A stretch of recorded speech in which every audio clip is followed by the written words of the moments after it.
Bom dia, pessoal. Tudo bem com vocês? Sejam muito bem-vindos. Hoje é o dia de tirar dúvida, então eu recebo bastante perguntas no direct, né, do Instagram, mas nem sempre eu consigo responder a tempo, né? Então, às vezes tem muita mensagem, eu não consigo visualizar a tua pergunta. Então, aqui é a chance que vocês têm ali de tirar dúvidas. Às vezes você nem tem dúvida naquele assunto, mas é um assunto interessante que você nunca tinha parado para pensar. Então é bem bacana essas lives assim de perguntas e respostas. Ó, olha que pergunta interessante aqui da Karine. Bia, por que a resina fica esbranquiçada na região de gengiva livre? Quando tem porosidade na prótese, né, que você polimeriza, depois que você abre, você vê que ela tá porosa, geralmente ela vai ficar porosa, ela vai ficar mais ressecada na região de menor espessura, tá? Então, se na hora que você estiver fazendo a tosseroplastia, você deixar ela muito fininho, se você usar uma cera mais translúcida, você consegue até ver o colo do dente.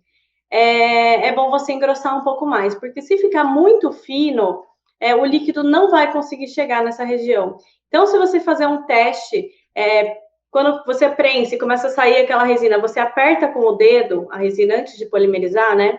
Logo após a prensagem, se você apertar com o dedo com bastante força, você vai ver que no centro ele vai expulsar o líquido, né? Ele tem a tendência de expulsar o líquido. Por isso que a gente deixa as 12 horas prensada, para que esse líquido volte e acomode toda a superfície da prótese. Só que nessa região, quando é mais fina, no colo do dente, na região de gengiva livre, se não tiver espessura suficiente, o líquido não vai conseguir hidratar, tá? Então, das razões é isso, você aumenta um pouquinho a espessura dela, deixa ela um pouquinho mais grossa, não tão fina, tá? E também não coloque uma porção de resina muito grande quando você estiver fazendo a acrilização. Você coloca um pouquinho só, uma camadinha bem fininha de resina e daí já umedece para garantir que essa umidade chegou nessa região, tá? A resina VIP Wave, coloca uma porção de pó para uma de líquido? Não. É a mesma coisa da resina convencional, tá? É 1 para 3. Para cada uma medida de líquido, são 3 medidas de pó, tá? Só que o dosador já vem com essa medida, você não precisa fazer esse cálculo. Toda resina da VIP, pelo menos, vem com esses dosadores. Então, é um potinho, né, que uma parte é maior e a outra é menor. Um copinho maior e outro menor. Esse maior, ele corresponde a 3 desse menorzinho, tá? Então, você vai colocar uma de líquido do pequeno e uma de pó do grande, tá? Bia, eu fiz uma PT imediata com plano de cera e depois de pronta, o dentista disse que ter ficado de boca aberta. O que pode ter acontecido? Porque no articulador estava certinho. Bom, pode ter acontecido várias coisas, mas uma das coisas é a falta do uso do arco facial, tá? Então, se você montou ali e sem usar o arco facial, você posicionou no articulador aleatoriamente, não exatamente o posicionamento da mandíbula do paciente. E quando você faz uma prótese total imediata, e muitas vezes você tem que mexer na dimensão vertical. Se os dentes estão extruídos, você tem que diminuir, né? Ou se eles estão gastos, você tem que aumentar. Então, se você mexer no pino do articulador para mexer a dimensão vertical e não tiver usado o arco facial, o que pode acontecer é mudar o ângulo de fechamento, tá? Porque aí muda o ângulo de fechamento, mesmo no articulador estando certinho, perfeito a oclusão, em boca vai tocar só atrás, tá? Em boca vai tocar só atrás, porque não está posicionada a maxila na posição correta, entendeu?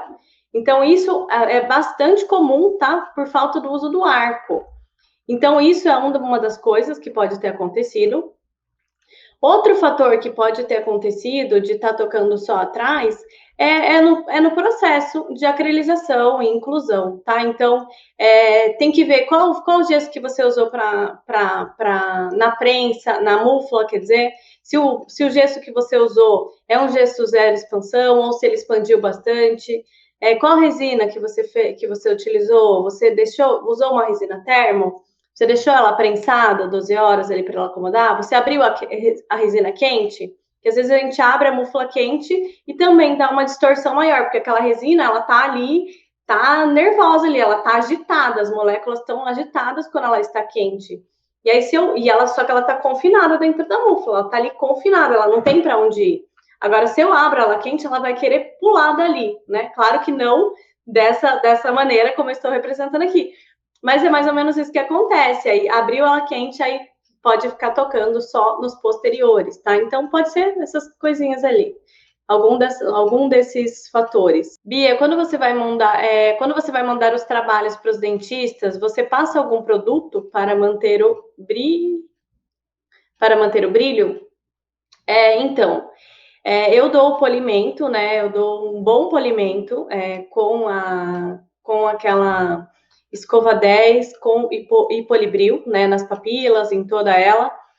Depois eu passo a pasta do Rui das Lixas, né? O Al Rouge, é bem legal esse brilho, tá? Aí lavo bastante, assim, com uma escovinha, com detergente, passo o Vaporjet.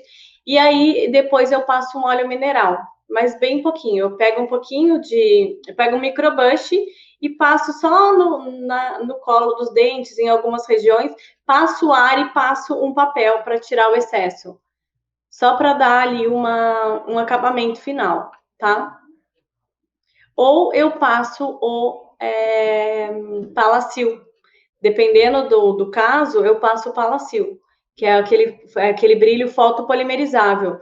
Só que aí, se eu uso o Palacil, eu só passo pedra pomes daí, tá? Só dou o polimento inicial ali e depois eu passo o Palacil e coloco no forno fotopolimerizável. O óleo mineral, tá? Não é para disfarçar o polimento, você tem que dar um bom polimento. Eu vejo que bastante gente faz assim, encharca ali de óleo e manda para o consultório, né? O dentista pega na mão aquele negócio ensaboado capaz de cair no chão. Não é isso, tá?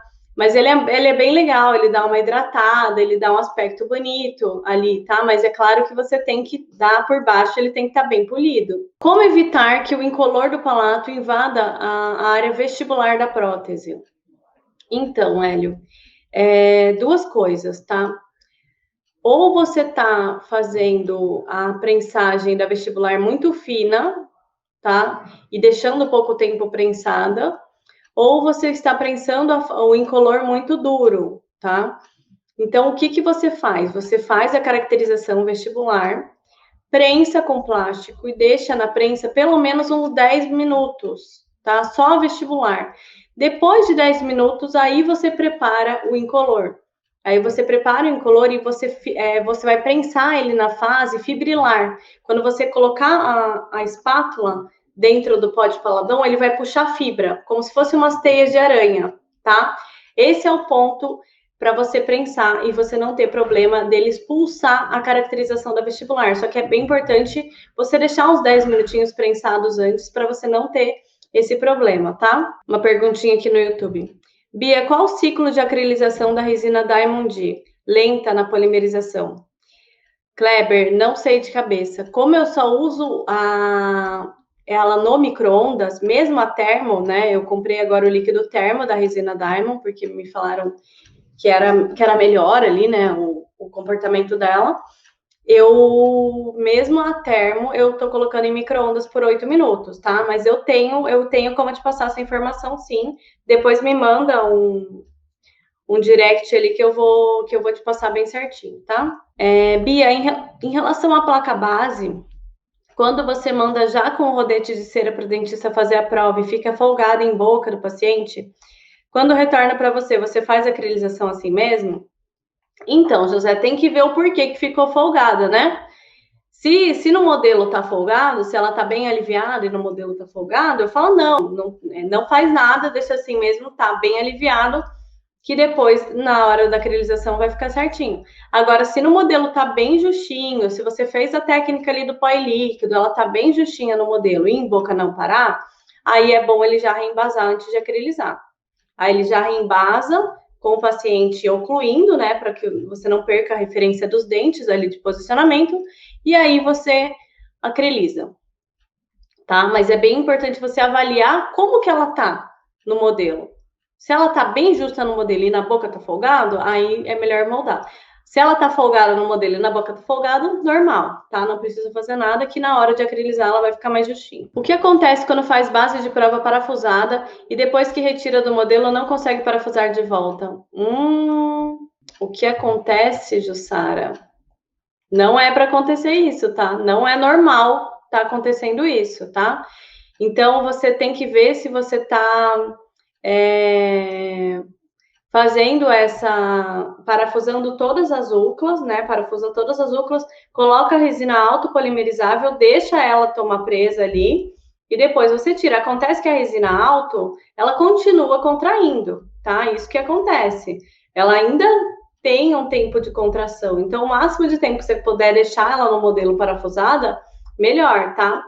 Mas também tem que ver se não está muito retentiva, se você está aliviando em cera. Às vezes fica aquela base do mini pilar exposta, né? Quando o implante está supragengival, fica aquela base do mini pilar. Tem que ver se a resina não está agarrando ali, não está encaixando. Então, é sempre aliviar ela nas partes retentivas antes de fazer ela em volta dos implantes e deixar ali ela terminar a polimerização dela para você poder tirar, para minimizar essa contração, tá? Mas não é normal acontecer isso. Você tem que conseguir pôr e voltar no modelo, tirar e voltar no modelo normal, tranquilamente, tá? Claro que a passividade dela não é perfeita, tá? Não é aquela, nossa, perfeita, assim, nossa, encaixou como uma luva, porque é uma resina alto, tá? Mas como ela também tem flexibilidade, ela também movimenta, não é para ter nenhuma pressão também, é para ser bem tranquilo. Bia, tem como colocar uma prótese em cima dos dentes naturais, mesmo que não estejam muito bons? Olha, depende, tá? Só o dentista para avaliar, tá? Só ele para avaliar se dá para preparar, para fazer uma fixa, tá? Não tem como te dizer isso aqui. Ele vai ter que avaliar qual é o posicionamento desses dentes. Bia, qual a espessura mínima para a barra de protocolo? Olha, tem cada coisa que a gente faz assim que não tem muita espessura mínima. Você tem que você tem que conseguir ali colocar o componente, né? Mas mais ou menos uns 8 milímetros, tá? Às vezes o componente está mais alto, mas a barra está um pouco mais baixa, e só onde está mais alto esse componente você consegue deixar, você tem que deixar o dente mais fino, nos outros você já pode deixar ele mais íntegro. Ela não vai fazer uma espessura padrão, assim, você tem que ver onde que tá os componentes ali, né? Mas é mais ou menos uns 8 milímetros, mas não que você precise deixar 8 milímetros ela inteira, né? No cantilever, pode ficar mais fino. A barra de protocolo tem que ir até o primeiro molar ou pode ser menor? Se a prótese for até o primeiro molar, a barra de protocolo tem que ir até o primeiro molar, tá? Ela obrigatoriamente tem que ir até o término do último dente, tá? Não adianta nada eu fazer uma barra até o meio do molar e deixar metade do molar para trás. Ou deixar a barra até em pré-molar e deixar o molar só em resina. Vai quebrar, tá? Vai quebrar com toda certeza absoluta. É claro que é importante avaliar o tamanho do cantilever. Ah, se eu não tenho, se eu tô passando ali, pego a reguinha e tá passando de 20 milímetros de cantilever, né, que é uma média, claro que tem várias formas de você calcular isso, mas é uma média.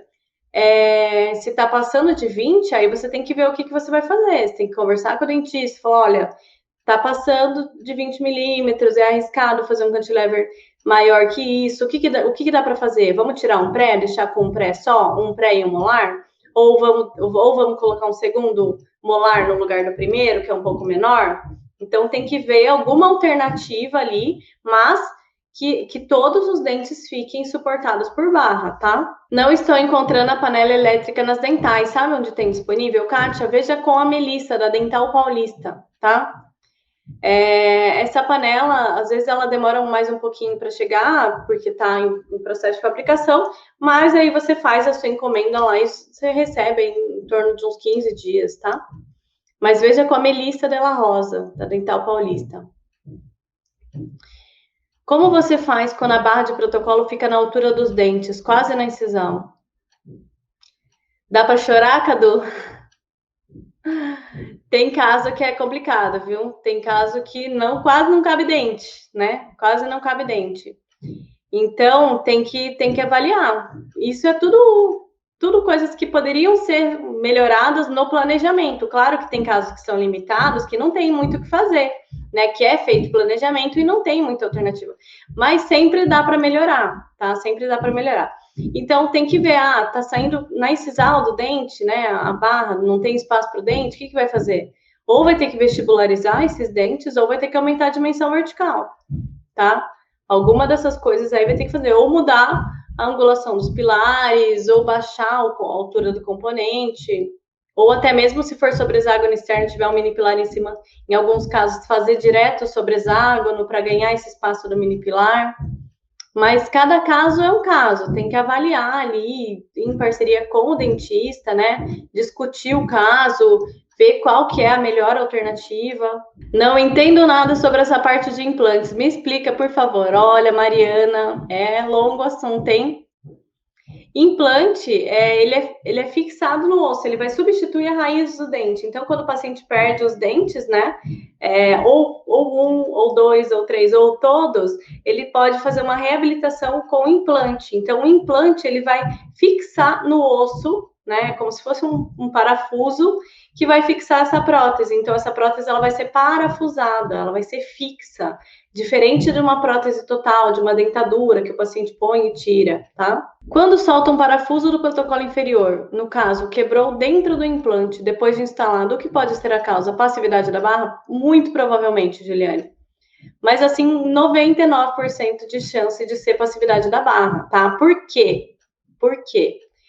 O que é um assentamento passivo, né? O assentamento passivo é quando todas as superfícies dos pilares elas encostam simultaneamente na base do implante, simultaneamente, antes da incorporação de força. Antes de parafusar, todas elas encostam simultaneamente. Então, ela tem uma distribuição de carga. Nenhum está sobrecarregado, está todo mundo equilibrado, está todo mundo garantindo a estabilidade ali. Agora, se eu tenho uma barra que ela não está passiva, né? Então, quando a gente faz a barra convencional, por exemplo, que é uma caixinha de surpresa, fica ali horas e horas no forno, eu faço função, eu deixo resfriar lentamente, abro com o maior cuidado do mundo, e eu não sei se vai dar solda ou não. Eu quero que não, né? Eu sempre tento fazer em monobloco, tento fazer ela passiva sem dar solda, mas às vezes dá. E às vezes, né, eu perco muito tempo ajustando ela, e mesmo assim, quando eu parafuso o último implante, né? Isso chama teste de Sheffield, tá? Teste de Sheffield. É quando você parafusa o último implante, ela não pode levantar os demais. Se ela levantar e eu for lá e parafusar os outros e falar, desceu, parafusou, então beleza, vou mandar assim. Só que tá gerando força, tá incorporando. Esse último ali que eu tive que forçar o parafuso para descer, a força tá no parafuso. Entendeu? A força tá no parafuso. Então, se o parafuso quebrou lá dentro, é porque ele não aguentou essa pressão, ele não aguentou a força e quebrou. Não tem outra razão, tá? Muito difícil ele ter uma outra razão, tá? Mas é muito, muito, muito provavelmente que seja falta de passividade quando o parafuso quebra dentro do protocolo. Isso aí, Ângelo. O Ângelo Rossetti está aqui complementando aqui, ele falou, falta de passividade. A falta de passividade é sorte quando quebra um parafuso, né? Quebrar um parafuso é o menos pior ali que pode acontecer, né? Porque complicado é quando o paciente perde o implante. Porque quando a gente faz uma prótese e ela não está passiva, e o dentista instala ela em boca fazendo essa força, né? Tá fazendo uma força para arrancar esse implante do osso, né? Essa barra que não está passiva, ela tá fazendo uma força para tirar esse implante do osso e não estabilizar, e não manter eles todos estabilizados ali, tá? Então, pode sim aumentar a chance da perda do implante. Tenho muita dúvida sobre implante e se todos aceitam o assentamento passivo. Então, Mari, o assentamento passivo, ele é obrigatório, tá? Em todos os casos, independente da técnica que você faça, se você faz a barra direta, se você faz ela com solda, se você faz seccionada para soldar depois, se você faz ela cimentada, independente da técnica, todas as próteses múltiplas têm que ter assentamento passivo, que eu acabei de explicar aqui, tá? A técnica que eu mostro, né, de assentamento passivo, ela leva esse nome, o nome dela é essa, né? Se você for pegar os próprios componentes ali da Neodent, está escrito cilindro do mini pilar para assentamento passivo. ela leva esse nome justamente por facilitar o processo, tá? Mas existem inúmeras técnicas de se fazer, né? Então, tem gente que faz ali a técnica convencional e domina super bem, perfeito, né? Que ótimo. É isso aí, esse é o objetivo. Agora, essa técnica que eu apresento para vocês é porque ela facilita o processo, ela te dá mais previsibilidade. Você sabe que ali você vai tirar aquela barra, você tem a oportunidade de cimentar e tirar toda essa tensão, tá? Mas, assim, é tudo uma questão de conversa, né, para os dentistas aceitarem ou não. É bom que você tem que entender primeiro, né, para você poder passar isso para o teu cliente. Primeiro você tem que entender, você tem que saber o que ter argumentos, né, para passar. Então, por mim, por exemplo, 99% dos protocolos que eu faço é na técnica de assentamento passivo, é a barra cimentada. Por quê? Porque todos os dentistas que me mandam querem assentamento passivo ou eles conhecem essa técnica? Não. Muitas vezes eles não conhecem, muitas vezes eles nunca utilizaram, muitas vezes eles já me mandam com os cilindros calcináveis tradicionais. E aí eu pego o telefone e ligo, falo, olha, doutor, eu vou fazer a técnica de assentamento passivo, por isso, porque ela é reversível, porque ela é mais rápida, porque qualquer problema a gente pode substituir o cilindro, porque ela vai garantir a passividade sem solda, por inúmeras razões, entendeu?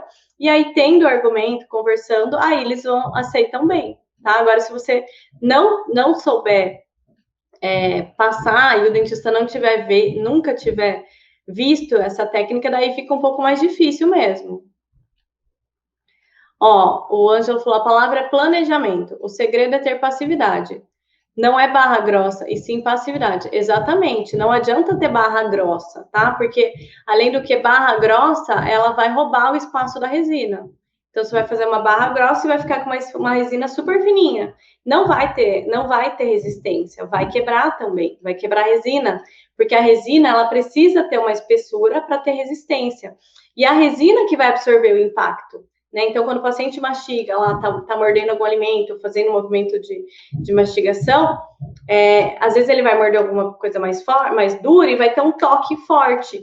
Nesse toque forte, a resina absorve, ela absorve esse impacto. Agora, se tiver uma camada muito fininha de resina e na hora desse impacto tocar no dente, por exemplo, tocar na barra, vai quebrar, porque não tem absorção ali, tá? Então, não adianta ter uma barra grossa e uma resina fina, tá? Você tem que deixar a barra numa espessura em alguns pontos estratégicos mais grossas. Então, assim, eu sempre engrosso mais no cantilever. No último implante, eu envolvo mais com cera, deixar ela um pouco mais grossa, porque é onde recebe mais carga, né? Entre os implantes, eu afino também para ter mais espaço para a língua. Então, você tem que deixar ela em alguns pontos mais grossas, em alguns pontos mais finas, mas o mais fina e delicada possível, o mais embaixo dos dentes possível, sem encostar também nos dentes, tá? Quebra dente direto, é isso aí, Vanderlei. Quebra o dente direto se você deixar a barra muito grossa ou encostando. Bia, esse assentamento passivo dá manutenção nesses componentes? Não, Kátia, não dá. Não dá, tá? Não é para soltar, tá? Tem casos de mais de 15 anos em boca que nunca soltou a cimentação. É só você fazer ela da forma correta, fazendo retenção mecânica, tá? É super tranquilo. Agora, se por acaso romper um stop do parafuso, passar a broca no componente sem querer, você consegue substituir isso muito fácil. Ou o mini pilar girou em boca, é um mini pilar angulado, o dentista não conseguiu colocar na mesma posição, você pode ali recapturar esse componente, tá? Ó, a Melissa tá falando aqui, ó, que a panela WA3000 ainda não chegou, mas já encomendaram, já estão agilizando, tá? Qual gesso é bom para vazar modelo de PT? Zero Stone. Eu gosto do gesso Zero Stone, tá? Porque ele é um gesso zero expansão. Todo gesso expande, tá? Então, se eu usar um gesso zero expansão para vazar um modelo de processo total, eu tô fidelizando o meu modelo. Eu tô garantindo que aquele modelo tá do tamanho da boca do paciente. Agora, se eu vazar com gesso pedra ou até mesmo um gesso especial, que não seja zero expansão, eu vou estar criando um modelo maior do que a boca do paciente. Então, a chance dessa prótese não parar em boca é grande, tá? Então, eu indico Zero Stone. Bia, um dos dentistas que trabalha insiste em usar pastas para moldagem. Como evitar a contaminação? Então, Rony, não é que a pasta zinco-enólica seja ali o pior dos materiais, né? Ela realmente tem esse problema de ter essa contaminação no gesso e liberar esse óleo de eugenol na polimerização e a prótese ficar esbranquiçada. Só que tem dentistas que dominam ela muito bem, né? Que gostam muito de moldar com ela, né? Por uma série de fatores ali. E para você evitar essa contaminação com o gesso, quando você recebe a moldeira individual vazada com a pasta de zinco enólica, você vai fazer o vazamento do gesso normal, vaza normal. Só que antes de você retirar essa pasta, essa moldeira, você vai hidratar em água fria. Então, você deixa uns 10 minutos submerso ali numa vasilha com água fria, para que a água preencha toda a porosidade do gesso, preenche ali. Porque quando a gente faz o gesso, né, tem a água e o pó. E essa água evapora e fica os buraquinhos ali que a gente não enxerga, mas ficam. Então, a gente hidrata esse gesso para ele preencher todo. E depois eu coloco um pouquinho na água quente, mas só um pouquinho, tá? Eu não posso colocar na água fervendo e derreter toda aquela pasta zinco-enólica que vai grudar igual, tá? E aí, só um pouquinho, só para ela dar uma derretidinha e tiro, sem que ela fique impregnada no modelo, tá? Qual marca de componente posso usar sem ser neodente? É DSP. DSP implante também tem esses componentes para assentamento passivo, tá? Bom dia, como você usa o Palabond? O Palabond eu uso antes da realização, tá? Eu aplico ele, eu não furo mais os dentes, não precisa furar, não precisa tirar o brilho dos dentes, não precisa tirar o brilho do colo. Eu aplico uma camada fininha nele, com um pincel com uma ponta, sem aquela ponteirinha metálica. Eu uso aquele pincel de ponta descartável que vende em dental. Geralmente em dental que vende coisa para dentista, aquelas pontas descartáveis. Se não, você compra em papelaria mesmo, pode ser aquela com pontinha de madeira também. Só não pode ter a ponta metálica, porque ela libera aí uns metálicos no processo ali, tá?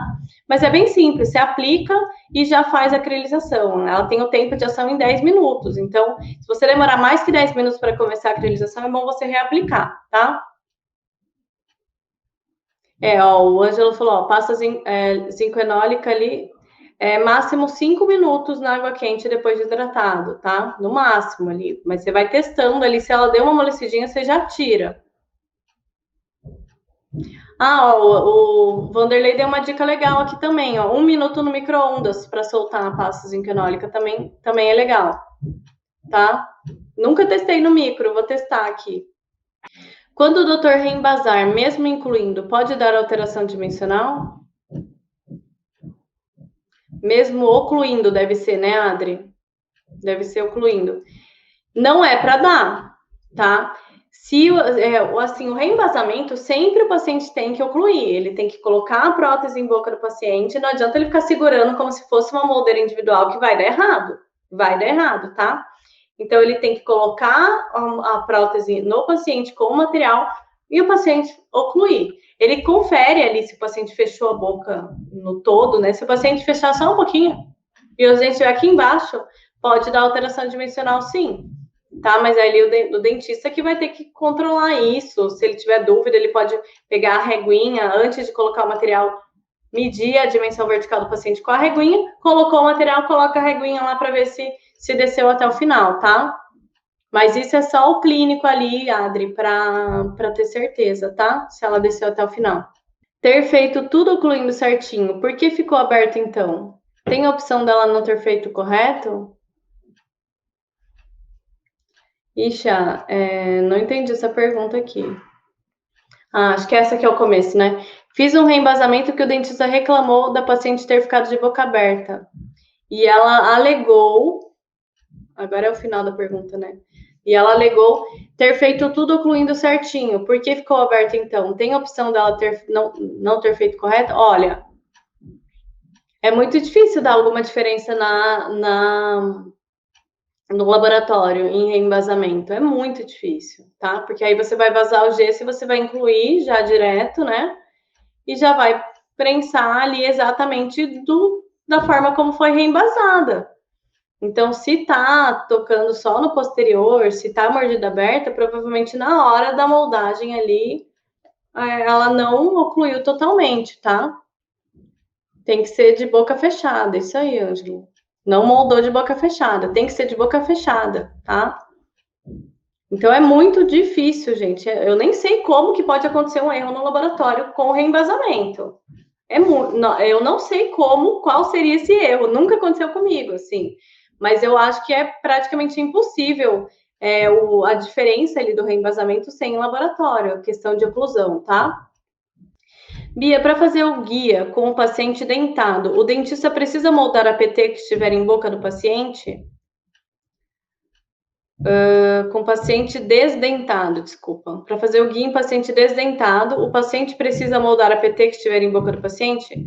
O certo, Gra, ele mandar a PT para o laboratório. Só moldar não adianta.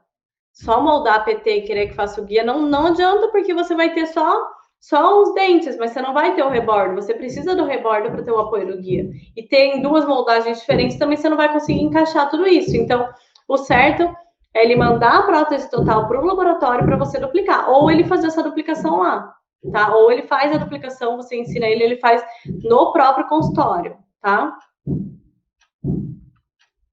Ou faz através do planejamento reverso, que é guia, montagem, aí você faz o guia. Mas se quiser fazer da própria prótese do paciente, dá sim, só que precisa duplicar a prótese. Como usar a proporção de pó e líquido da resina VIP Wave? Comprei um kit e não me informei como se usa. A proporção é 3:1, tá? Só que o medidor que vem, ele já vem nessa proporção 3:1. Então, a medida maior, você vai colocar o pó. E a medida menor, você vai colocar o líquido. Então, tem o dosador lá do pó e do líquido, tá? Então, o pó é maior e o líquido é o menor, tá? Daí você coloca um cheio de pó e um cheio de líquido. Mas essa proporção é de 3:1, tá? Curso completo de protético. Curso completo de protético não tem, tá? Você vai ter que. Esses cursos ali são cursos de aperfeiçoamento. Você vai ter que escolher uma área ali e se aperfeiçoar nela. Eu, por exemplo, a minha especialidade é protocolo e prótese total. Então, é isso que eu falo, é nisso que eu ensino nos meus cursos. É um curso completo, que você vai aprender a cerâmica. Aí é um curso de cerâmica, um curso de provisório, outro curso. Bia, tem que fazer para os dentistas saírem. Bia, como tem que fazer para os dentes saírem limpos na muralha de gesso depois de pronta? Então, Lena, eu não uso muralha de gesso, tá? Eu nunca fiz muralha de gesso, para falar bem a verdade para você. Eu prefiro muito fazer a muralha em silicone, justamente por isso, para que eles saiam limpos, tá? Para que eles saiam limpos, facilita, copia todos os detalhes. Mas eu acredito que para sair limpo na muralha de gesso tem que isolar bem, tá? É o isolamento ali. E a qualidade do isolante que vai interferir nisso. Bia, como fazer para os dentes saírem limpos? Acabei de ler essa pergunta.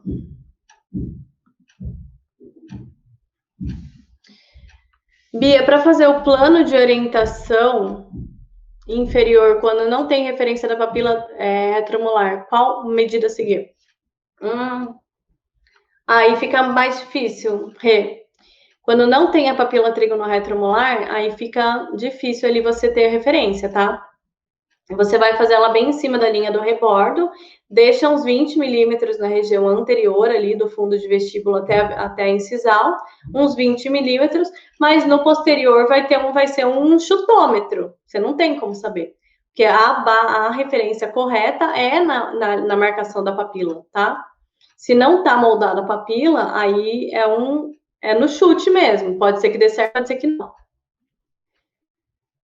Comigo também nunca tinha acontecido. Chorei quando me mandou a foto e ainda bateu o pé que fez correto. Ai, Lana, é complicado, viu? Esse reembasamento aí dá umas dor de cabeça que tá louco. Certo é pedir para remoldar mesmo. Aliviar bem internamente, tirar toda a resina interna ali. né, para voltar na posição, colocar em oclusão e remoldar, refazer o reembasamento. Bia, quando invade o palato, o que devo fazer? Quando invade o palato, o que, Vitor? Não entendi a pergunta. Quando a caracterização invade o palato, é isso? Existe algum plano branco sem ser da Hemodonto? Juliane, não conheço. Não conheço nenhum rodete de cera sem ser da Hemodonto. O único que eu conheço é o da Hemodonto, tá? Vitor, se a caracterização invadir o palato, quando o rosa invade o incolor. Então, é porque assim, você tem que prensar em 2 etapas, né? Faz a vestibular, faz a caracterização vestibular, coloca o plástico de prensagem e prensa. Prensa já em 1 tonelada, no final, para ela expulsar todo incolor. Se quando você for colocar o incolor, você abrir ali e você vê que ela invadiu o palato, você pega um bisturi e recorta e tira esse excesso. Mas com o tempo, você vai controlando a quantidade e você vai colocando menos para você não ter que recortar. Mas se precisar recortar, você é tranquilo também, tá? Você pega um bisturi e recorta antes de colocar o incolor. Aí ele não vai invadir, mas é prensar em 2 etapas, tá? Ó, o Ângelo falou assim: logo, logo teremos rodetes brancos da Polidental assinados por mim. Ai, legal, Ângelo, que legal. Aguardem. O que mais, gente? É isso, né? Acho que eu respondi todas as perguntas. Tem mais uma aqui, deixa eu ver. Bom dia, por que a minha prótese fica manchada após a polimerização quando o dentista me manda com lisanda? Ou outro? Porque ela contamina, Miris. Porque a pasta alisanda, ela tem um óleo de eugenol que contamina a polimerização. Então, você tem que tomar muito cuidado na hora de tirar a moldeira individual desse modelo, tá? Então, hidrata o gesso antes, para que ele seja todo preenchido com água. Depois você deixa ali na água quente no máximo 5 minutos ou 1 minutinho no micro-ondas, como o Vanderlei falou e o Ângelo falou também. Aí você tira esse material de moldagem sem que ele fique todo impregnado no gesso. Se ficar todo impregnado, você tenta lavar, passa um remox, um líquido alto, tenta tirar o máximo ali que você conseguir. Mas mesmo assim, mesmo você tendo todo esse cuidado, se ele impregnar no gesso e você não vai enxergar, ele vai ser liberado na hora da polimerização. Aí a polimerização vai ficar mais esbranquiçada mesmo, tá? Pode cair em alguns pontos ou toda ela. Mas, e o Vitor estava falando ali do recorte. Mas depois que já foi acrilizado, o que eu faço? Eu recorto? Depois que já foi acrilizado, é melhor não fazer nada. É melhor deixar assim mesmo, porque se você for tirar e fazer um conserto, vai ser um conserto alto polimerizável, né? E aí vai furar o palato, e aí já pode comprometer a estabilidade. Então, se ele invadiu e já está polimerizado, é melhor não fazer nada, ao menos que você fale com o dentista e fale, quer que eu corrija? Então, reembasa para mim, reembasa essa prótese, aí você inclui de novo, tira todo o palato e reacriliza, só a parte do palato daí, tá? Indica uma cera de fixação. O Ângelo tem uma cera de fixação da Polidental, tá? Tem essa cera de fixação da Polidental, que o Ângelo, que é da marca dele, e tem também a do STG, tá? Do Fixadente STG, tá? Ó, hoje eu tô falando que a cera branca só não foi lançada ainda pela crise da parafina. A parafina aí tá complicado mesmo. Gente, então é isso, né? Respondi todas as perguntas aqui de vocês. Tem mais uma aqui no YouTube. Bia, quando o laboratório recebe uma PT para reembasar, mas foi feita a resina de micro-ondas, aí esse laboratório não faz de micro-ondas, faz na panela pneumática ou fogão. A resina normal adere? Sim, não tem problema nenhum, tá? Porque a primeira resina, que foi polimerizada em micro-ondas, ela já foi polimerizada, tá? Então não tem problema nenhum você fazer na panela termopneumática ou na normal, não interfere em nada, não tem problema. E vice-versa também. Se uma prótese foi polimerizada na panela termopneumática e você vai fazer o reembasamento em micro-ondas, não tem problema, tá? Não tem problema nenhum. Gente, então é isso, né? Acho que chega por hoje. Estamos com as matrículas abertas ainda do protocolo de alta performance, que é o meu curso online, tá, de protocolo, desde o início, desde o básico até o avançado. Se você quiser saber como fazer o protocolo, desde o planejamento reverso, o que acontece no consultório, como é feita a cirurgia, como que o dentista faz a união do guia multifuncional, qual todo o passo a passo, como chega no laboratório, como vazar modelo, como fazer gengiva artificial, como articular, tudo, como fazer placa base, como fazer guia, tudo, tudo, tudo, tudo, tudo. E fora os bônus de fotografia, como apresentar melhor o seu trabalho, né? Tem como montar os dentes, tem tudo lá, tudo, tudo, tudo, tá? Então, vou encerrar as matrículas essa semana, tá? Vou fechar essa turma para dar continuidade. Tem um grupo do WhatsApp, já tem alguns alunos lá, sejam muito bem-vindos, né? Quem já é aluno da turma 4, mas as vagas vão se encerrar, tá? Então, se você quer fazer parte dessa turma, essa vai ser provavelmente a última turma do ano, eu não vou abrir outra, tá? De protocolo, eu não vou abrir mais esse ano, porque a gente já está em outubro já, né? Então, gente, aproveitem, aproveitem. Muito, muito, muito obrigada a todos, tá? Que estão participando. Amanhã vai ter live também. Vai ter uma live. Deixa eu ver o tema da live de amanhã, que eu nem sei. Como tudo começou, tá? Vai ser um papo TPD comigo mesmo. eu mesma e Irene. Vai ser um bate-papo aqui, tá? Eu gostaria muito que vocês participassem, que vocês estivessem ali presentes comigo, tá? Amanhã, nesse mesmo horário, às 8h18. Vou contar um pouquinho de como tudo começou, né? Como que eu comecei na prótese, contar um pouquinho de mim também para quem não sabe, tá bom?